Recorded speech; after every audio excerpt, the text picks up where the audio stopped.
Recording now.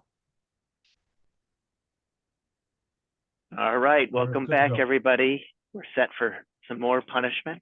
This will be session 5 of the book club. As just a reminder, like I do each week, this is not advice. We are recording the sessions. It's a combination of mostly Morningstar thought leaders and some outside industry gurus. If you're having technical difficulties, email Spencer or Tao, whose emails are up there. And then at the bottom of the slide, what you see is we're going to take 2 weeks off. So next week is off for Memorial Day, and then Paul and I have some conflicts on the 3rd, and so we will resume on June 10th. And I will, after this meeting, send out, cancel the meetings that might be on your calendar for the next 2 sessions, not the whole series, but just the 2 days. In terms of where are we, we've completed part 1 of the book, which is the life cycle modeling feature, and we are about to jump into part 2. And my expectation and hope is that we will finish up part 2 today. So you can see we'll be taking on chapter 7 on effective tax rates, as well as chapter 8, which is the net worth optimization. Going back to this slide, I think it's my favorite slide of the book. So up top, again, we have our life cycle model in terms of where are we.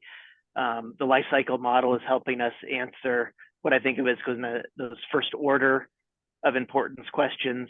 How much should you be consuming? How much should you be saving? How much life insurance should you be buying? Should you be purchasing annuities? And perhaps most importantly, related to the building of the life cycle models, is we're getting a view as to what the individual investor's balance sheet looks like. And that balance sheet, of course, includes not only their financial capital, but it has an estimate of the value of their human capital, as well as their non-discretionary liabilities.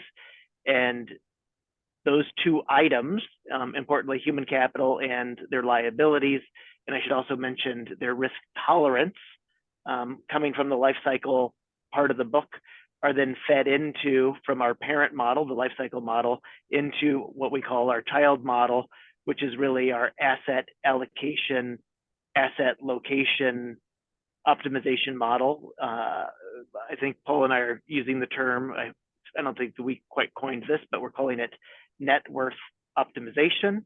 I would argue that there's some reasonable advances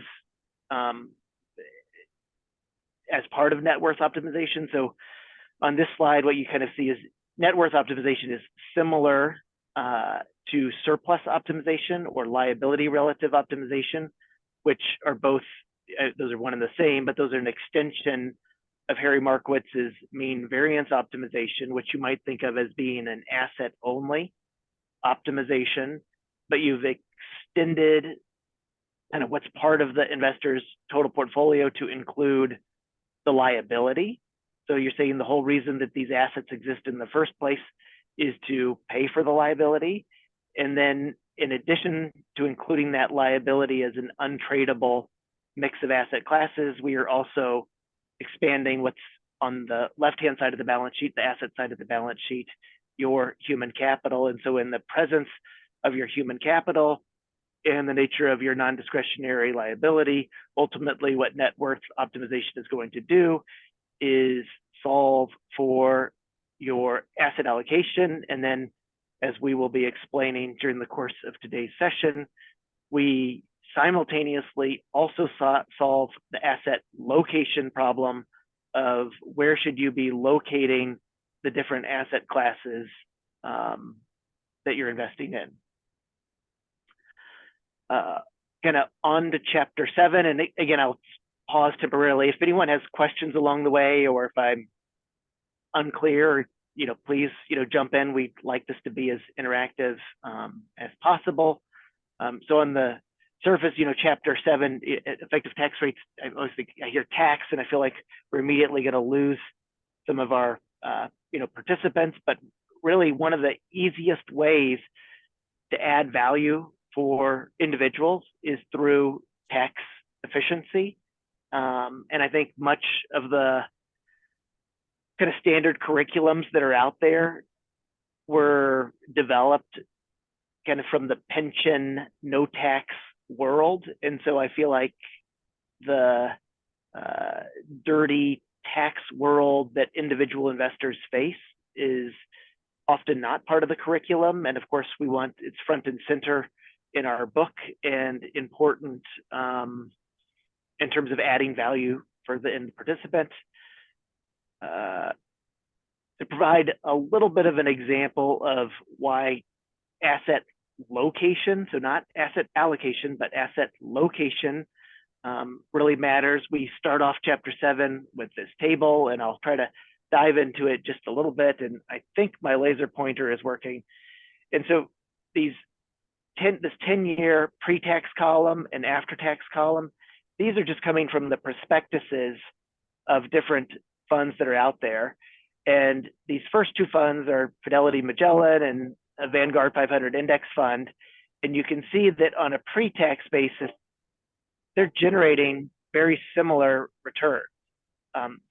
In their prospectus, they're required to list out what the after-tax return might look like. And they are, of course, assuming a very kind of high taxation-oriented rate. But what you can see is that on an after-tax basis, this column is always lower than this column. And what we're trying to illustrate here is that on a relative basis, Magellan, an active fund, this return differential here is, relatively significant. And then the same thing with Vanguard, it's actually less significant. And so we've calculated what we refer to as an effective annual tax rate. And you might think of it as a tax drag. And you can see that, there is a drag for both of these funds, but it's less significant, for the index fund. Then going down here, we have PIMCO total return, so it's an active bond fund, and we're comparing it to a passive bond investment. Again, you get to see their kind of pre-tax returns and then the amount of drag. And again, from a kind of looking at the effective annual tax rate or tax drag, what you're seeing here is that bond funds have much higher tax drag than equity funds. And then I guess if I zoom in here, again, just a point here is that holding equities, or maybe I shouldn't say holding, but just the tax efficiency of equity funds is on a relative basis quite high relative to bond funds. And this has an implication, as we will see, as to where one should ultimately be choosing if they have the choice to hold different investments. And then just down at the bottom here, I'm kind of contrasting active versus passive. So in general, equities are more tax efficient than, let's say, fixed income funds.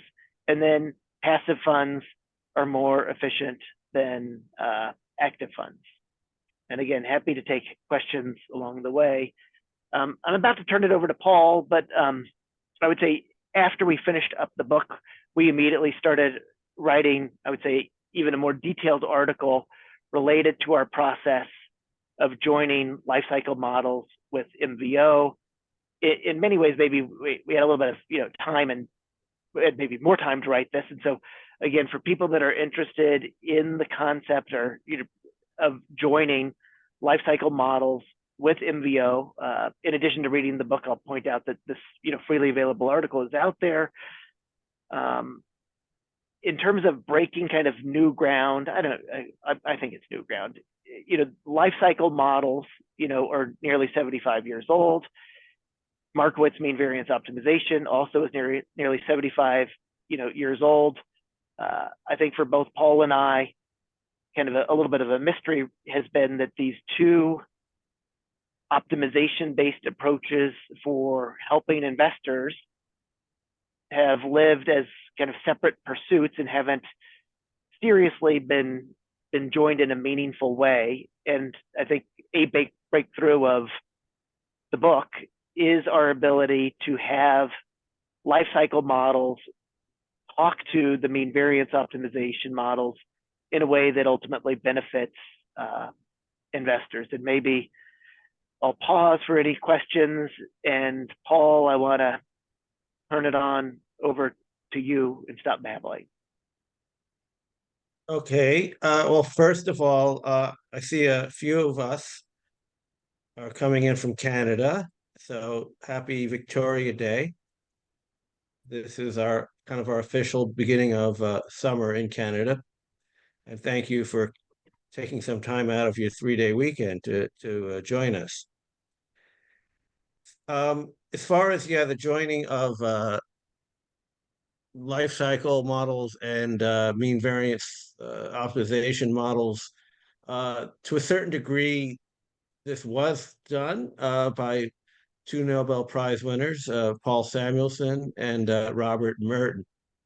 But what we're doing is we're making it a lot more explicit and we think accessible the way that we're doing it, and tying it in this part of the book we're tying the mean variance part explicitly to net worth and explicitly to dealing with the difference between taxable and non-taxable assets.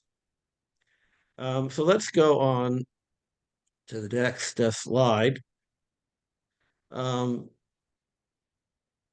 so we're going to talk about reverse optimization. Now, this is an idea that goes back to William Sharpe, another Nobel Prize winner, one of the co-creators of the CAPM, who in 1974, he published this article where he introduced this notion of what we call now reverse optimization, where as in standard optimization, you start with your capital market assumptions, and then you run the optimizer and you come up with portfolios.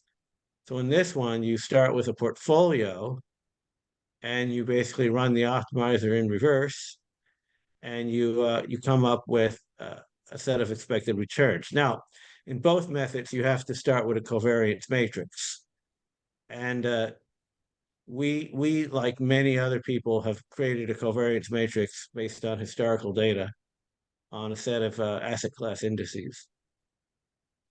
So to do the reverse optimization, the portfolio that you start with is a portfolio that we're going to assume is actually on the efficient frontier. Now, this idea is very similar to Sharpe's CAPM, and probably is the reason he was the one that first proposed it.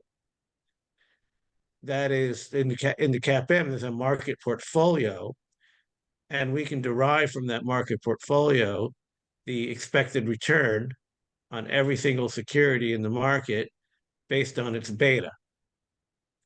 So what we're going to do is just a generalization of that. We're going to start with a reference portfolio, which doesn't have to be a market portfolio exactly, although we think it should be based on a market portfolio. And we're going to calculate a beta for every asset class, and from that beta, we're going to derive an expected return on each asset class.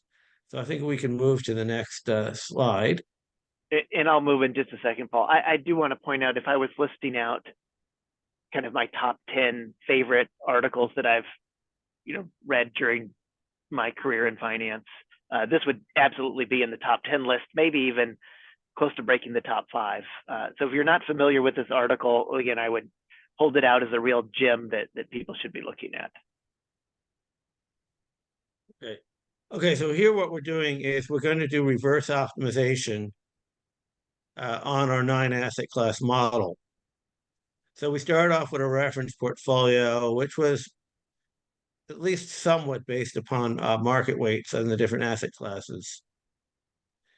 And then we calculated a covariance matrix using historical data, and we came up with a beta on each calculation. The beta is a pretty straightforward calculation.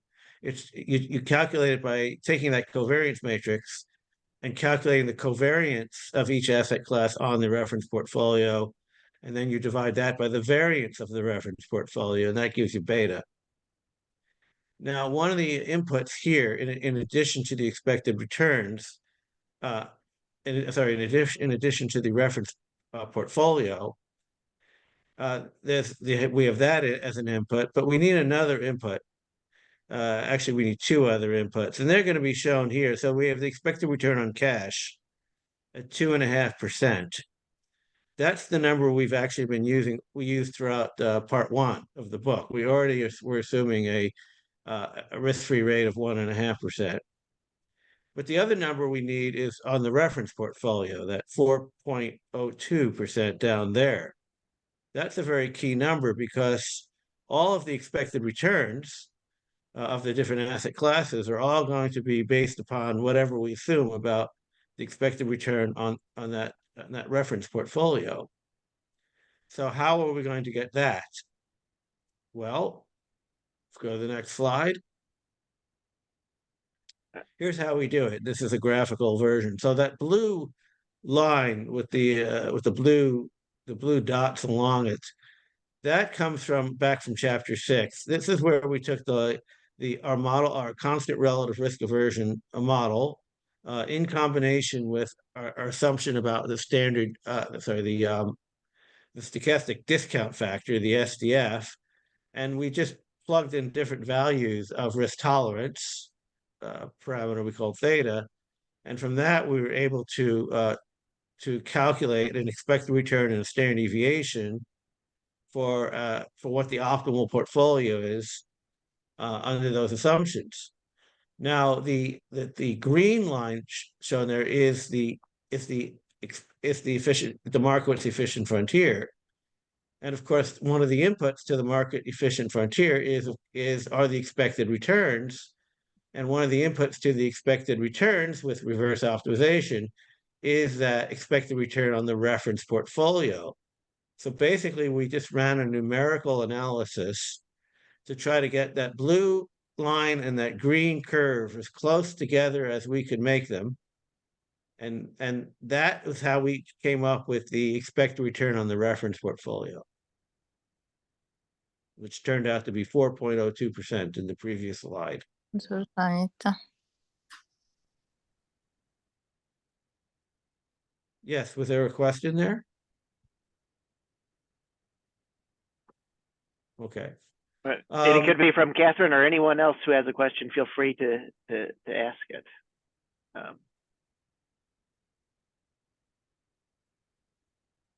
Moving on, I guess. Okay, so let's go. Okay, let's go on to do after-tax return. So, Tom was illustrating before that given a pre-tax return and an after-tax return, we can back out an effective tax rate, which is the single tax rate that if applied to the total return would get you to the after-tax return. So that means we've just now calculated all the pre-tax expected returns and all the asset classes. Now we need a method for calculating the after-tax return. And so, as Tom already mentioned, this goes back to some work back at Ibbotson and Associates back in 1996, where I worked with two co-authors and came up with this model of coming up with an after-tax return, and then based on that, we can calculate a effective tax rate. Okay, so let's move on. Well, I'm going to move on, but I also, want to, continue to give Paul lots of kudos. Again, to my knowledge, this was a very early work in trying to do after-tax asset allocation that predates many of the works that I think people are more familiar with. Again, this was an Ibbotson, I'm going to say research report, internal, methodology-oriented document. I'm not sure how many people saw this, but again, we've located a copy. It's kind of fun, and of course, this is the basis for what Paul is going to explain now. Yeah, so I think the actual article was published in something called the Bank Securities Journal, which is probably not a journal many of us have read. And I don't have a copy of that version. Yeah, I think somewhere I had a copy of it. But all the math behind it is all in the appendix. The article itself kind of just explains what we're doing and then goes through a set of illustrations to show how taxes affect asset allocation. But in that article, and also within some the data that we have, so at Morningstar we have all kinds of data on mutual funds, and from the data on mutual funds in the different asset classes, our what would you call it, Tom? Like our capital markets group uh, Yep. has a Yep. That's a process good. by which they estimate the various parameters on funds and then roll it up they roll it up to the asset class level. So there are basically three divisions of a total of a pre-tax after a pre-tax total return.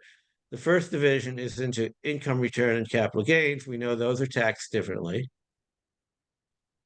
The second one is between is an income return into qualified and non-qualified income. Now that was something that we didn't always historically we did not always have, but there was a change in the U.S. tax code that basically allows certain dividends to be qualified to be taxed at the capital gains rate rather at the income rate.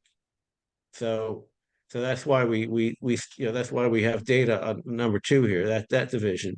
The third division is between short-term and long-term capital gains because, of course, those two are taxed at different rates. And then the fourth bit is turnover. Now that equation 7.4 showing there tells you how do we calculate an after-tax expected return? Well, first of all, we apply there are two tax rates which would come from the investor. So all the numbers I've discussed thus far they're all that they are associated with the asset classes, but there's still two tax rates that can vary from investor to investor that we need. So the one is the marginal rate on ordinary income. That's that tau there. The other one is the long-term is the tax rate on long-term capital gains. That's at the end of that equation there, tau CG, capital gains rate. So those can vary from investor to investor. We may obviously in the book we had to make some assumptions about Isabella, but this is how you apply it. So the first term, yeah. So income return plus capital gain, then minus turnover times 1 plus capital gain minus cost times the capital gains rate, because that's what you pay tax on on the capital gains side. Whenever there's turnover, that's going to generate a taxable capital gain. So that's what we have in that equation. Now, everything in that equation, so on the right-hand side of that equation so far, we've defined except one, the one that's called cost. And that basically is the cost basis. And since you may not have the cost basis of an investment, and certainly you don't have the cost basis, you might not have a cost basis for a whole asset class. What are you going to plug in there? Well, basically what we did in that article from 1996 was we worked out a way of estimating what that cost would be if we assume that over time all these other parameters remain constant, and assume that the pre-tax return itself is also constant over time. And by sort of just cranking through a model that takes all this into account, we're able to come up with a cost. So if we go to the next slide, okay, this is a kind of a very busy chart, but the key is, okay, so each asset class, the total return there is pre-tax. That's what we came up with through reverse optimization. Then we broke it down between income, the next two columns, income and capital gains. We broke it down. Then we said, what fraction of income is qualified to be taxed at the capital gains rate?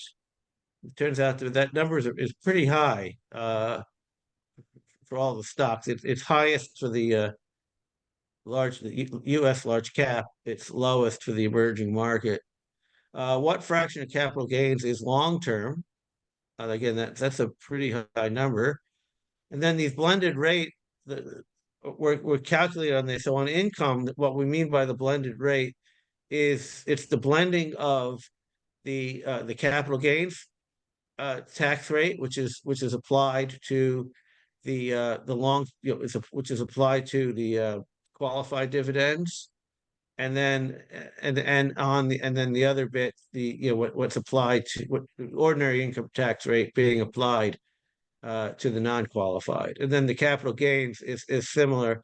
It's a blend between short-term and long-term rates, and then the turnover numbers there are basically what came out of the analysis of the funds from our capital markets group.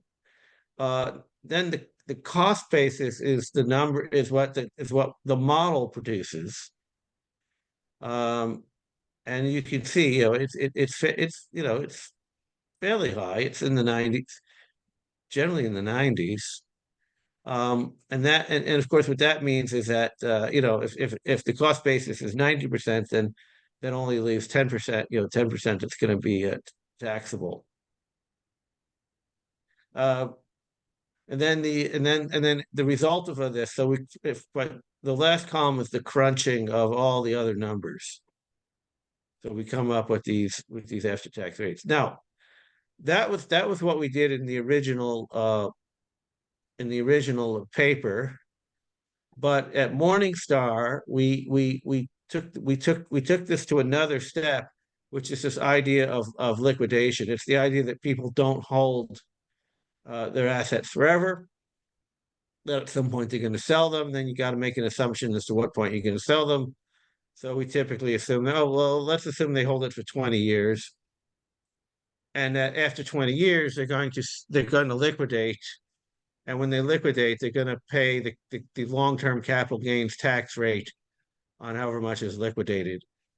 And you can go to the next. This just goes through the calculation, but then go through the next slide gives the numbers, so we can see after tax. There's a pre-liquidation tax rate, and there's an after-tax tax rate. And so all this ultimately gets applied to the effective tax, the effective tax rate, which is going to impact not only the column there, the after-tax expected return, but it's also going to impact the standard deviation as well. So that was something, in working on this, that I think we did it back in the 96 paper, where we applied the effective tax rate to both expected return and standard deviation. So I think that's important because taxes have an impact on both risk and return.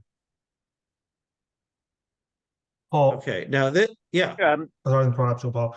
Quick question here. So, by looking at the formula there, I got a sense that this is based on the assumption that all the investment will be placed within the brokerage account. Right, because if, say, all this investment is placed in a 401k account, then that's a different tax situation, which leads to different tax cost calculation. Well, if it's in a 401k, then we don't apply a tax rate. You'll see that when we get to chapter 8. Okay. Yeah. Okay. This is only for tax. This only applies to a taxable brokerage. Right. Well, taxable investments. And again, just kind of popping up big, the goal, right, is to decide not only on what somebody's asset allocation should be, but the asset location. And so the kind of the spirit of this is that you need to have capital market expectations for that tax-free or tax-deferred environment, but you also need to have capital market assumptions for what happens for a given investor and the rates that would be applied to them, so that you can come up with a personalized recommendation as to what their asset allocation should look like inside of qualified accounts versus taxable accounts.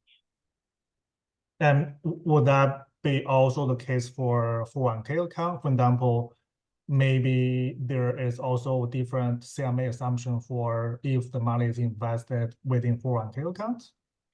So again, a 401k could be tax deferred or tax exempt. Yeah, but like traditional, for example, say. Right. Correct. But in this case, it's kind of the no tax world, Versus versus the taxable brokerage world. right, Okay. Okay. which is Makes sense. now later again, and I don't.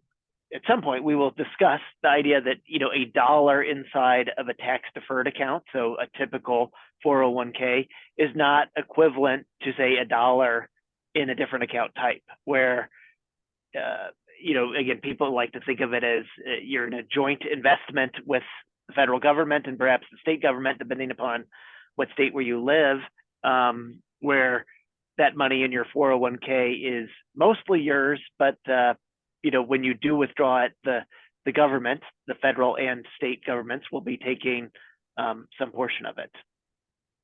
Okay. Sounds good. Sensible context. Right. I'm good. Yeah. Yeah. I think this will become clearer when we get into chapter 8. Anyway, so here, this is just a chart showing how the liquidation, the post-liquidation rate of return is calculated. So you grow at the pre-liquidation, after tax, but pre-liquidation. You grow it up to, in this example, to $2,089.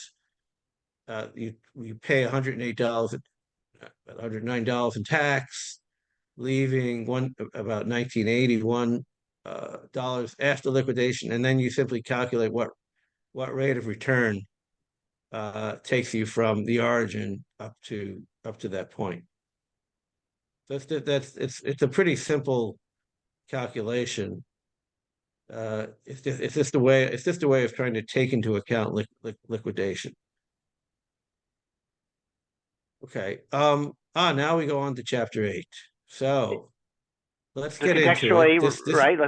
Again, I guess to me, that was all about inputs, getting those two sets of capital market assumptions that can feed into this new type of optimization, the net worth optimization. Yes. Okay. So let's. I think if we just. Okay. We're getting into some math here, but this is the Levy-Markowitz utility function, which we also which we first introduced in chapter 3. And here we're introducing it now in the context of running a Markowitz mean variance optimization. And the idea is that utility, that you start with this von Neumann-Morgenstern utility function, which is a concave function, increasing concave function. You evaluate that at the mean in the first term, and you evaluate it at its second derivative in the second term. And since the second derivative must be negative because the utility function is concave, which means it has to be increasing at a decreasing rate, so negative number here, and that negative number is being multiplied by the variance. So directionally, it works. It works well in conjunction with a mean variance efficient frontier. Although Markowitz and Levy first introduced this concept back in 1979, I don't think anyone has ever really applied it. And but we did. We thought this was a really good way to tie together the life cycle model, which is based on that utility function, together with the mean variance optimization by basically using the same utility function in both. Okay. All right, this looks a little bit dense, but what it's just saying is that mean variance without optimization without taxes, you basically what you want to do is we want to maximize this von Neumann-Morgenstern utility function, which is the function of mean and variance, subject to two constraints. One constraint is the budget constraint. All the weights have to add up to 100%. The second constraint is the non-negativity constraint. You cannot hold anything short. And actually, this non-negativity constraint is really what separates, I would say, Sharpe and Markowitz. They really disagree on this. Sharpe in the CAPM, there's no negativity constraint. You can hold negative positions. But in Markowitz's mean variance world, he just he just said that's just not practical, and we need to impose this non-negativity constraint. He wrote an article about this in the FAJ some years ago. Definitely worth reading about about mean variance optimization versus the CAPM. Many people assume that the CAPM and mean variance optimization are kind of the same thing, and they're not. They're actually really quite different. All right, that was just a little side on that. So first of all, on this chart, here's our efficient frontier. Now, our efficient frontier without taxes is being drawn using the expected returns that we obtained from reverse optimization. Therefore, it makes sense that the reference portfolio would be exactly on the efficient frontier. And then we just drew an indifference curve here just to say, well, what level of risk tolerance would get you to there? And then remember Isabella, who is our investor running throughout the book. We decided that her risk tolerance would be 35%. So naturally, her point she's on the same efficient frontier here, but she's further down. And we drew an indifference curve based on her risk tolerance. Okay. So that's the world without taxes. And this just shows you what the optimal portfolios are. So we have the let's see, we have the one set. Let's see, we didn't say which is which. It's down at the bottom, Paul. The blue is the reference portfolio. The red is for Isabella. Okay. Yeah. Okay. I couldn't see it because Zoom is blocking my view. Okay. Right. I have the same thing where Zoom, I have to keep moving it around. So blue is the reference portfolio. Blue is the reference portfolio. Okay. I'll just move it. Okay. And then Isabella is the red. So those numbers in the blue should exactly, they will exactly match what we introduced in chapter 7. And then those numbers for Isabella are naturally more conservative. She holds less equity. And she's holding quite a bit of cash, actually, in this scenario. Okay. All right. Now, what about mean and variance? Okay. Again, kind of a dense equation here. Folks, let's just admit it looks very dense and intimidating, but maybe what does it say? Okay, so what it says is first of all, H are the holdings. HA are the holdings in the after-tax account, so the taxable, and then B is not subject to taxes. And this letter, well, it looks like a T. I think it's supposed to actually be the capital letter, Greek letter of tau. And what it is, it's a matrix. It's a diagonal matrix, and every element along the diagonal is 1 minus the effective tax rate for the asset class. So what this is doing is it's saying that so we start off with the pre-tax expected returns, the mu sub k, and then for the after tax, for the taxable, we're applying that tax matrix to it, but we're not applying anything to the pre-tax, to the before tax. So that's what that basically says. Now, and this happens for both the mean and the variance. And then at the second line here, these are the budget constraints. Instead of having one budget constraint that says that all the weights have to add up to 100%, we have 2 budget constraints, one for each account. So the percentage of the overall assets that are in the taxable account, we call that fee. So therefore, the sum of the weights the sum of the after-tax weights have to add up to fee, and then 1 minus fee is in the pre-tax, or it's not taxable account. So all the weights in that account have to add up to 1 minus phi. And then, of course, we apply on both accounts we apply non-negativity. And so just maybe for clarity, so again, it looks so intimidating. So the output is going to be two, policy portfolios, one for your qualified accounts or before tax, I guess is what the B is for, then another policy portfolio for your after tax that embed, I would say, personalized asset location advice based on the tax rates that a given individual would end up paying. So it looks quite intimidating, but the output is an important one, which is your asset allocation for two different account types. Yeah, okay. So now here's the result. We create what we call a joint efficient frontier, which are basically combinations of expected, for after-tax standard deviation. For each after-tax standard deviation, what's the highest level of after-tax expected return? Or, conversely, for each after-tax expected return, what's the minimum standard deviation, minimum after-tax standard deviation? That's the blue curve. And Isabella, of course, has her indifference curve, representing her 35% risk tolerance. And she's going to land right on that efficient frontier.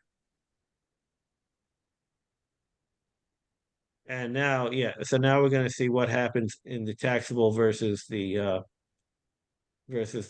tax advantage account for Isabella. And if you haven't moved your Zoom control, Paul, the blue is for her taxable account and the greenish shade is her tax advantaged account. Yeah, so notice how much now that we've introduced taxes into the equation, instead of like holding a lot of cash like she did before, now instead she holds a lot of municipal bonds.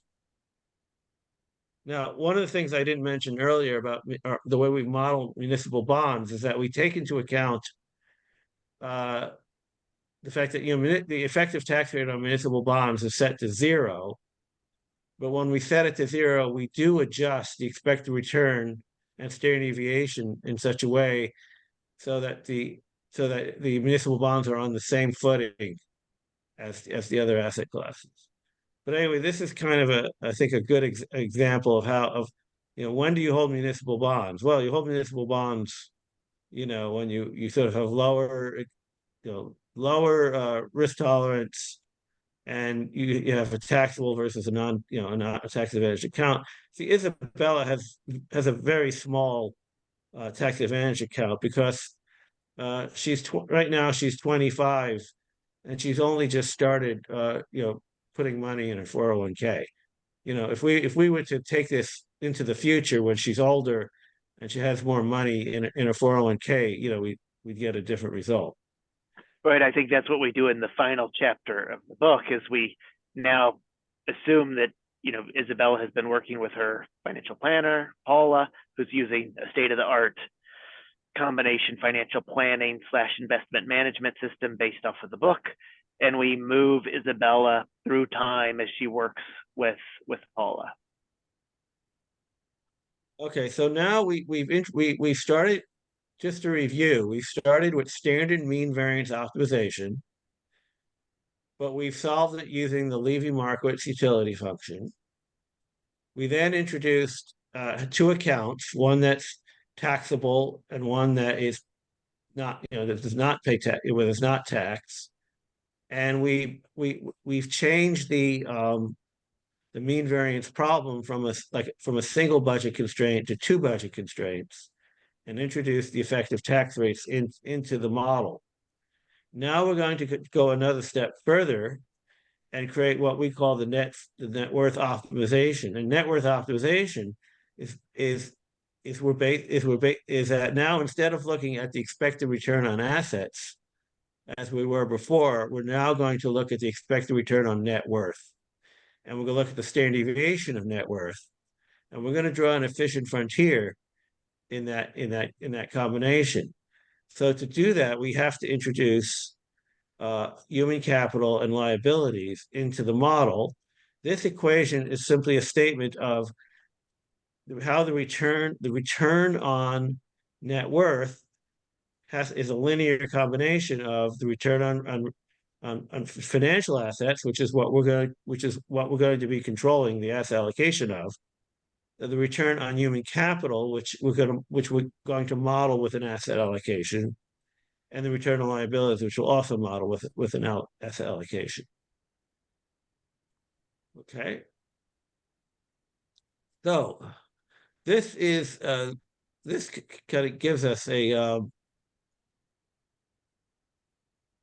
result here of an asset of our sort of overall asset allocation model. So the results are shown here are after we've run the optimizer, and we have an allocation here in taxable.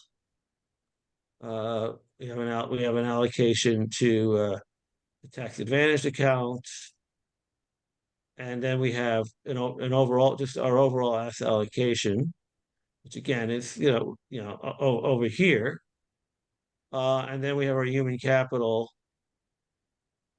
and we have our liabilities now, and then our net worth is shown over in the very far right. So an interesting thing here is that the net worth is at about 37% equity, which is not all that different from the 35% risk tolerance. But our taxable financial assets are 93% or 93% in equity, because they represent only sort of part of the picture. This is an illustration of what we mean when we talk about risk capacity. The human capital is very, very bond-like, is what you can see in that column. And if human capital is very, very bond-like, then in order to get to an overall net worth asset allocation, that's kind of where we want to get it to, we actually end up putting money, putting on our financial assets, we putting a lot of equity in that. So this basically is an illustration of that idea that if when you're very young and you have a lot of human capital, and your human capital is very bond-like, so really so much of your net worth is tied up in human capital, that on your financial side you have a great deal of risk capacity. You can invest a lot in equities on your financial wealth when you're young, because you have very bond-like human capital. Now, what we're going to see when we get to chapter 12 is what happens to this chart over time. What we're going to look at Isabella at age 45, age 65, and age 85 when we get to that chapter. And things are going to shift around quite a bit when we do that. And since we're looking ahead a little bit, in part 3 of the book, which we'll be discussing, I guess, in 3 weeks now, key output from this model is, again, I guess this is her overall asset allocation, but you have 2 separate policy portfolios pertaining to taxable and tax advantaged assets. And these will be, if you will, passed off as outputs from this middle child model into the final grandchild model, which is our alpha tracking error optimization process, in which we decide what are we actually buying and selling in each of the accounts and account types that Isabella may or may not have.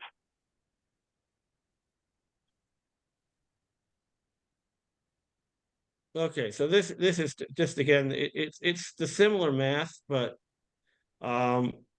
it's just expressing everything now in terms of net worth rather than financial assets. Because net worth is what life cycle theory basically says, is that it's net worth that investors need to focus on. You have to take into account that human capital liabilities. And so going back a slide, again, we're almost done, Paul, but going back a slide again, in light of Isabella's human capital, her non-tradable liabilities, and again, we call it liabilities. David Blanchett and I, wrote an article, and we called them soft liabilities, recognizing that non-discretionary consumption is probably not, again, a legal liability, but in many cases, it behooves us to treat it as if it was a liability, attempt to model what we think are the systematic characteristics of that non-discretionary cash flow series.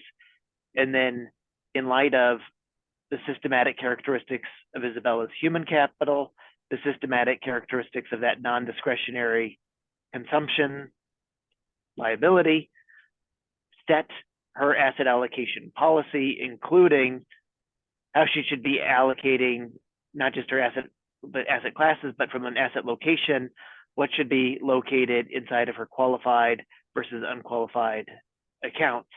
All, again, where this net worth optimization is talking to or linked to the life cycle model, which is supplying us with her risk tolerance, her human capital, and her liabilities. Yeah, also I want to maybe just just continue to sort of draw out this contrast because earlier we did the the asset only, the financial asset only optimization, which gave us like pretty conventional results about investing a lot more in fixed income and than equity, but then by switching to net worth, we got a very different result that says that basically all that taxable money is going into equities. So we really think it's important in financial planning to take a net worth point of view rather than financial assets only point of view. Okay, so that's the last picture. It just shows the efficient frontier and Isabella's the previous slide, Tom, the one you just had. Yeah. Oh no, that one, yeah. So this one again, it's standard deviation. It's expected return, but it's expected return in net worth it's expected return on net worth, not expected return on financial assets. But of course, the picture is 7. You still get an efficient frontier and an indifference curve. But anyway, yeah, so that, I guess, is the end of the chapter. It is, and so I always think it's a good idea to take stock in terms of where we are in the book. So now we have completed part 1 and part 2 of the book. To recap just a little bit, again, part 1 is answering those big picture questions around financial planning: how much to consume, how much to save, how much life insurance to buy, how much annuities, what does the investor's overall balance sheet look like. Outputs from that life cycle model include, a picture of Isabella's liabilities and her human capital. Those are feeding into the middle model, the asset allocation, asset location model, which we refer to as net worth optimization. Again, net worth optimization in my mind is an important extension of surplus optimization or liability relative optimization, in which we're not only including the non-tradable human capital modeled as asset classes, but we're also including, the liability. And then in light of that, we are producing separate asset location based policy portfolios that will then feed into the final part of our book, which we will be starting to discuss on June 10th. From a reading assignment, I think it'd be really good if people could read chapters 9, 10, and to be on the safe side, please try to start maybe chapter 11. I'm going to pause. I have some questions I'd like to ask of Paul, but I guess I can ask those anytime.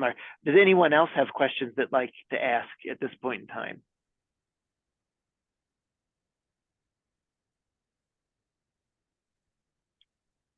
I'll get going real quick as I eat up the full hour. But Paul, a question that I have gotten via email, which is, how global are the approaches in the monograph, and how U.S. centric are or are they not? And again, I think you might be able to contrast what's going on in the life cycle models at this point vis-a-vis what's happening more so in the asset location oriented optimization of part 2. Well, I mean, I think the models themselves, in the abstract are global. They don't make any specific assumptions for any particular country. But our application of the models throughout the book, Isabella and Paula, we're using all U.S. assumptions in that U.S. our asset classes are all U.S. based, and our tax, those tax assumptions are all U.S. based. And I guess, Tom, I would have a question for you on that. Are we doing capital market assumptions and tax rates for other countries? I don't know. So Morningstar, again, I don't want this being Morningstar has the capital market group has capital market assumptions for almost every country and currency around the world. I'm not quite sure to what degree they, again, are taking into consideration taxes to develop separate capital market assumptions for other jurisdictions. I don't think they are. I guess another question, again, that I've been asked by at least one of the people on the call here is, what happens when the opportunity set of investments might be limited? And so, like, an example, Paul, might be is in your 401k, some 401k menus have very basic lineups that might be missing asset classes. How might that influence the net worth optimization in terms of what you assume to be allocated to, and how might you handle the idea that an asset class may not actually be available, say, in the qualified account bucket? Well, I guess what you would have to do is, so if I understand the question correctly, on the taxable side, let's say you have a pretty good choice of asset classes because you're really free to buy any product you want. But in your 401k, you might have a very limited lineup and not all asset classes are represented. Then I would say within that net worth optimization, you need to constrain the holdings of the asset classes that are not available in the 401k to zero. So you can still get them on the taxable side, but not on the tax advantage side. And so it appears by my clock that we are essentially out of time. If people do have questions and maybe they didn't want to ask in this forum, please feel free to email Paul and I, and we would, enjoy the questions, and we'll do our best to respond. And thank you all for joining us, and we'll see you all on June 10th.